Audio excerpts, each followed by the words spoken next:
Hello, it's me, Recky, together with Carol. And it's time for another reaction.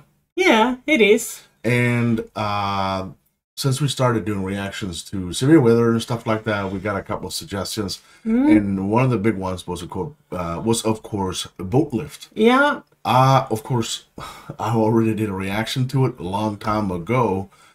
Carol has no idea what it is. No. But to get a context to what this is, I'm going to say 9/11.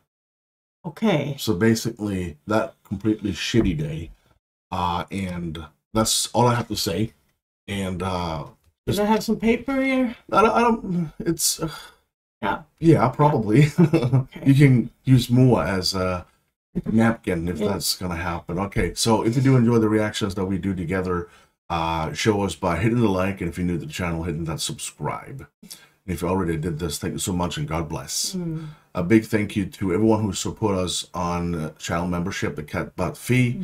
A big Patreon, of course, and a big shout out to the Supreme Tier donators over by Patreon. Of course, we have one on channel membership, the Cat Butt Fee, and Ultimate, yeah. Oh no, that's the ultimate. Yeah, but we have one ultimate on Cat Butt Fee. We have one too. ultimate too. Yeah. Oh, we don't have the Supreme Tiers. We have only our ultimate. Yeah. We always have this discussion. Yeah. So, It's me. Okay, so we have normal channel members. Yeah. And normal patrons. And we have the Supreme. No, we don't have any Supreme. We have it on Patreon. Yeah, but not on channel membership. No, we only have the ultimate. Yeah, but why is he not on that one? Yeah, but he already... Right. So now the first personal shout-outs go to the ultimate supporters, currently available both on YouTube membership and on Patreon. Deja, Walt, Dwayne, Dana, Troy, Robert, Matt, Lon, Barbara, and Kathy. Thank you. Nice. Kathy. Kathy. Thank you so much. So BOATLIFT is about 12 minutes long. And I think I should just crank it on it like this. Okay. Let's do this. It's nothing that I need to know before. I think 9/11 is what you just need to know. Okay.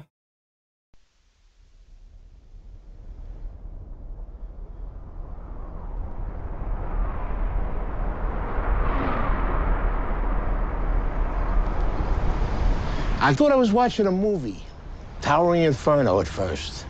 And then I looked real close, and I noticed it was the World Trade Center. I was compelled because I'm a type of person that can't stand by and watch other people suffer. And to me, they were suffering. They wanted to get off the island. And there was no way for them to get off the island other than the water. And I had noticed when I was watching the television, I saw a lot of, the ferries going up into the slips and taking people off. I said, fine, we could do the same thing. I could take people on my boat, get in there, take them where they have to go. And that's what we did.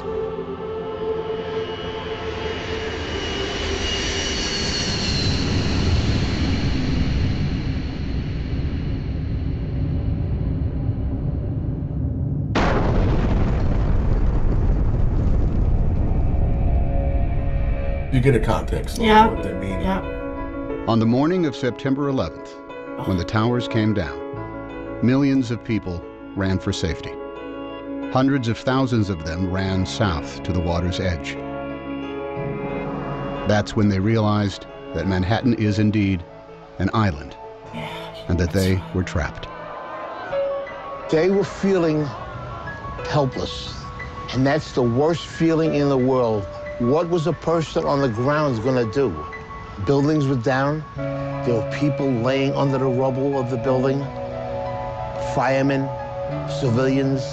My wife was there, and I turned around. I says, I've got to go do something. Just like that. And she looked at me. She says, what are you going to do, you maniac? I says, I'm going to take the amberjack up into the city and help. She says, but what if they're attacked again? I says, well, then that's something I have to live with. I says, I have to do what I have to do. Oh, wow. I says, and nobody can stop me right now. Even if I save one person or I rescue one person, that's one person less that will suffer and die.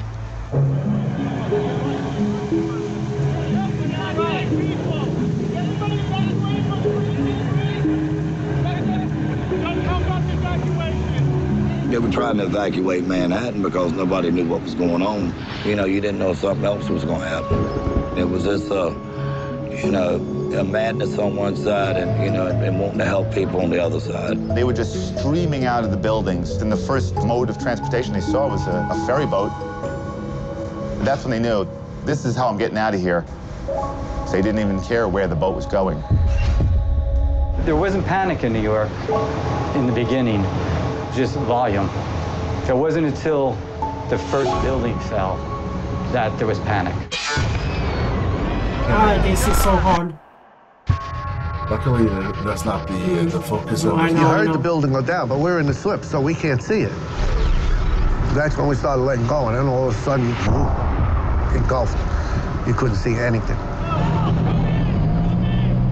People were actually jumping into the river and swimming out of Manhattan. Boats were very nearly running them over. Wait. These people wanted out of Manhattan no matter any way they could. Somebody wants you to go over there. Every mode of transportation out of Manhattan was shut down. All the subways were shut. The tunnels were all closed. They closed the bridges. They closed everything immediately. Boats, usually an afterthought in most New Yorkers' minds, were for the first time in over a century the only way in or out of Lower Manhattan. We're gonna start evacuating people. Anybody can get over here, we're gonna evacuate them. The process that actually had already started. There were some boats that were grabbing people, that people were lined up at the walls. On the left. It's just human nature. You see people in distress on the seawall in Manhattan begging you to pick them up. You have to pick them up. They didn't know what was going on. They seen the building getting hit with these two planes. As far as they was concerned, you know, we were being bombed. I was wondering if they were going to come on the boat, if they had people with bombs, or if they were going to come on. We're a big orange target in the middle of that harbor. My job is to keep the boat safe, my passengers safe, my crew safe. Everybody was in shock, running around. They didn't want to leave their families. They had loved ones running around the city. Everybody has a baby! Nobody has it! There was one guy ran from the apron and jumped onto the boat. He grabbed onto the metal, climbed up right next to the pilot. So I'm going out there to say something. He slides down to the next deck. So the deckhands get him and go, what are you doing? He goes, I'm jumping for my life. So, you know, you couldn't argue with him there. Oh. They didn't know what's going on. No. Most of the New Yorkers didn't know that there was actually airplanes. They thought they were being bombed. Oh, okay. So there was a war going on. It is a war, but a kind of different war. Yeah. So, Oh, wow. Yeah. The panic is just unbelievable. Yeah.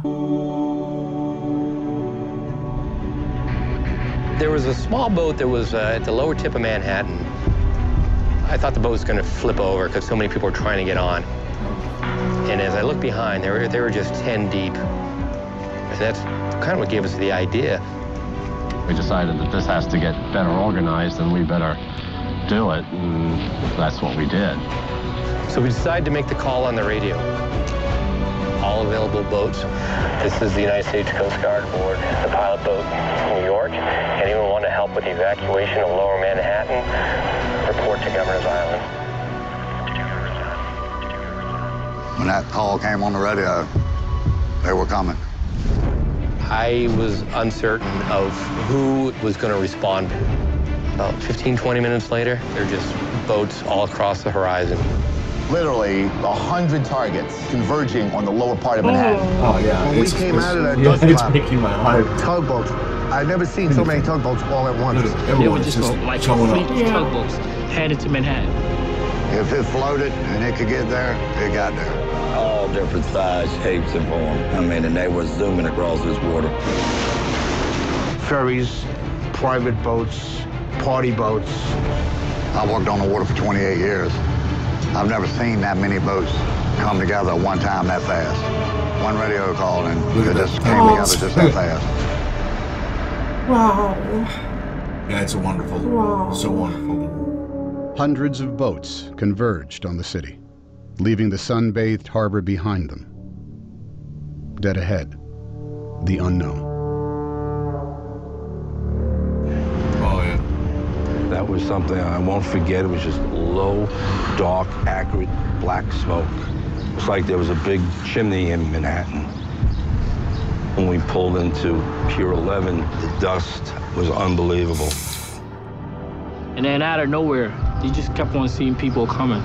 They looked like zombies coming through the fog, and you knew that those were human beings. Don't leave us. Please don't leave us here. Take us. Do you need help? Do you need help? At that point, the Coast Guard said, not how many people are you allowed, how many people can you fit? Come on, guys. Anybody coming? Get your ass over here now. Now. Come on. Boats started hanging. Literally would take a bedsheet off a bunk and a can of spray paint and paint their destination on.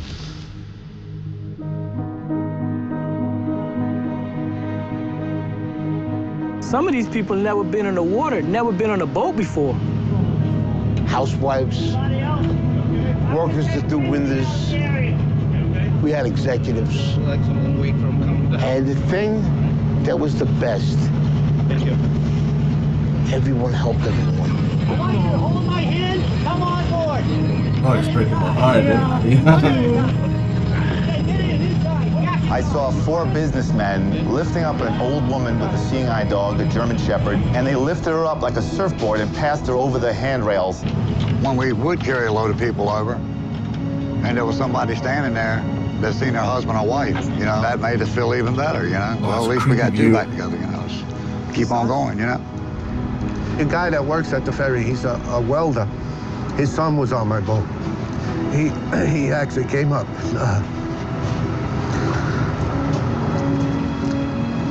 He thanked me. We went back and forth all day long, carrying boatloads, as many as our boat would hold. And it was a lot of people. A lot of people.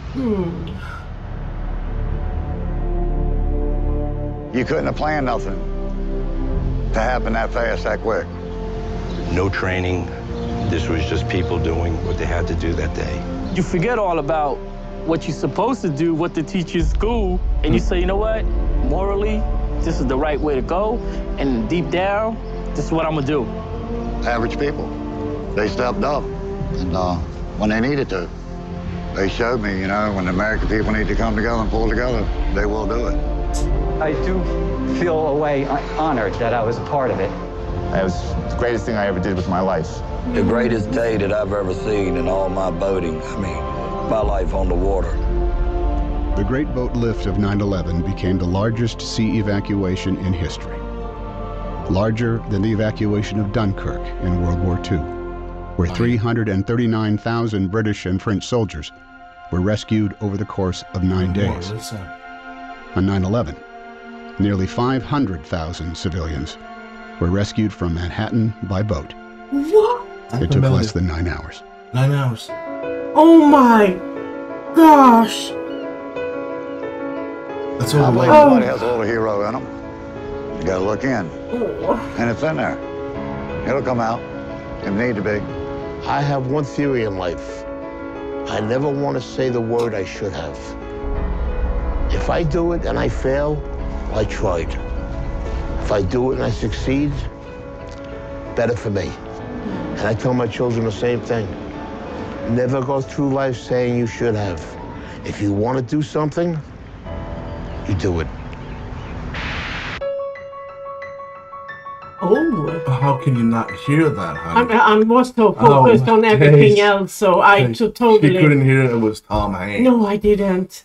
But this is, in this tragedy, is a very beautiful story behind this. It is. And it is, I think I said this every time, this is Americans coming together. Yeah. And that's why Americans are one of the best ones to actually do war. Yeah, exactly. Because they come together like no one else. And this story is an untold story. I bet your ass that if you ask people, maybe even in America, that they don't know this story. Yeah. I was lucky enough, you were lucky enough that we got this suggestion. So we find out how, when this was wow. Yeah, and again, around 300,000 were saved from Dunkirk. Yeah.